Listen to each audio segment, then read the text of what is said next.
एकचोटि व्यापार ह्वात्तै बढ्यो तर ग्राहकहरू फेरि किन फर्किएनन् त हजुरको व्यवसायमा?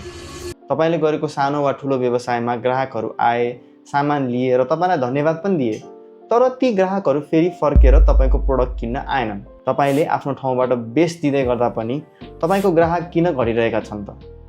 तपाईँले कहिले सोच्नु भएको छ एकचोटि त्यत्रो सफल भएको व्यापार अहिले डुब्ने अवस्थामा पुग्यो भनेर अब तपाईँले व्यापार नै छोड्नु त भएन नि। बरु तपाईँले आफ्नो प्रोडक्ट र कस्टमर बीचको ग्याप के हो त्यो खोज्नु पर्यो। व्यवसायमा व्यवसायी र ग्राहक बीच ग्याप कसरी क्रिएट हुन्छ र त्यो ग्याप कसरी फिल गर्न सकिन्छ, आउनुस् केही कुरा बुझौँ। सुरुमा त के कुरा बुझौँ भन्दा कुनै ग्राहकलाई त प्रोडक्टसँग मात्र मतलब हुने हो।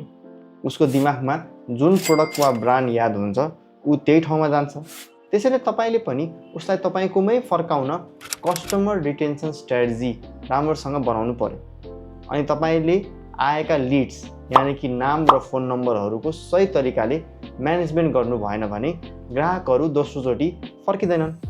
त्यसैले लिड्सहरूलाई फलोअप राम्रोसँग गर्नु पर्यो। बेला बेला इमेलमा अथवा मेसेजमा पर्सनलाइज्ड अफर्सहरू बनाएर पठाइराख्नुहोस्। यी र यस्तै कस्टमर रिटेन्सन स्ट्र्याटेजीको लागि र बिजनेस स्ट्र्याटेजिज प्लानिङको लागि हामीसँग डिजिटल मार्केटिङको निःशुल्क परामर्श लिन सक्नुहुन्छ। डिजिटल मार्केटिङको बारेमा सही स्ट्र्याटेजी बनाउन र त्यसलाई इम्प्लिमेन्ट गर्नको लागि आजै हामीलाई सम्पर्क गर्नुहोस्।